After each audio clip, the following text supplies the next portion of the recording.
This is the Dell Drive Toaster, or that's what we used to call it. This computer was released after the clamshell designs, and although they fixed the overheating CPU, they completely forgot or just ignored everything else. This model, the Optiplex 745 ultra small form factor, actually came with a Pentium D. Now there were larger versions, but the ultra small was built completely different, and it seems like all we ever did was replace hard drives in these things. In fact, there were a few that I remember even receiving multiple hard drives in a single year. I'll get to that, but first let's take a look at it. Other than cooking the drives, it really wasn't that bad of a computer for its time. On the front, there's the usual USB headphone and microphone jacks, and an open grill port for a fan inlet. There's a removable CD DVD-ROM on the bottom that's usually found in laptops.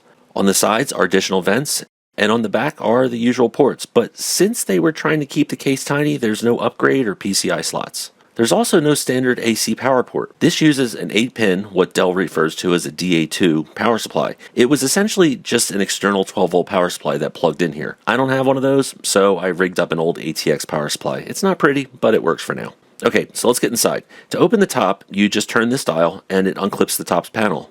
Instead of just using a simple screw to hold the lid shut, they created this entire locking mechanism that runs the entire length of the rear. Once the lid's off, you can see that it's pretty tight in here. This case actually uses 3 fans. The first 2 are on the side of the case by the CPU. Air is pulled in the front, passed directly through the CPU heatsink, then over another heatsink, and sucked out the back by the second fan. The third is under the hard drive bracket and is supposed to cool the hard drive and the chipset. In the front, this item is the PC speaker, which actually has its own amplifier on board.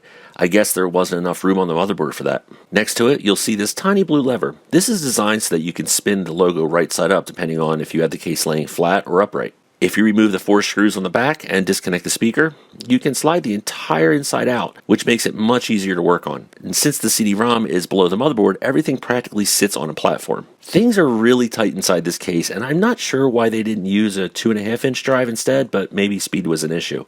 It wasn't nearly as bad as the previous model, but I had to replace quite a few capacitors when I received this just to get it to post. So where's the problem? Well, as we talked about, air gets sucked in the front, goes through the heat sinks, and directly out the back. This is good. We all know how hot Pentium Ds can get, so expelling that hot air out immediately on the other side of the case is a great idea. The problem is that there's no air intake for the rest. The fan under the hard drive just recirculates. Air is drawn down past the drive and then out the front through the North Bridge heatsink, where it recirculates eventually back into the fan. Very little, if no air, blows through the side vent. So here, take a look. I had this PC idling for less than 20 minutes and the hard drive is already at 49 degrees. Most manufacturers recommend keeping the drives below 45 degrees. Well, this one's hanging out around 50. Now imagine actually making it do work. Well, and because this is a Pentium D, we can't see the CPU temps, so let's change that and swap in something else. This board will support some Core 2 CPUs, and I was able to get a Q6600 to work in here just fine. With that installed, I let it sit, and after 20 minutes of idling, the drive was at 48 degrees. But the CPU was under 30 degrees Celsius, some cores as low as 26. This just goes to prove that the CPU has a great cooling setup, but the rest of the system, well, it's worthless. Here's a screenshot of the temps while I was doing some Windows 7 updates. This is while it was still downloading the updates, but if you can see that even just writing data to the drive was enough to bring it up to 52 degrees. Imagine using one of those with a lot of CPU and hard drive activity, the temperature would easily climb into the 60s. This is why drives never lasted very long in these things.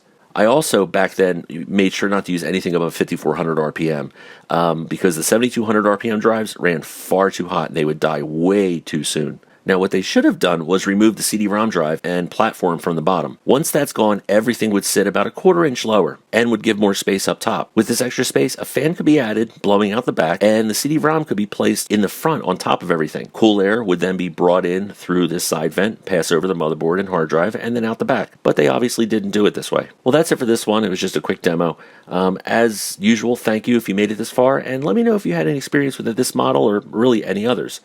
Until the next video, I'll see you later. Bye-bye.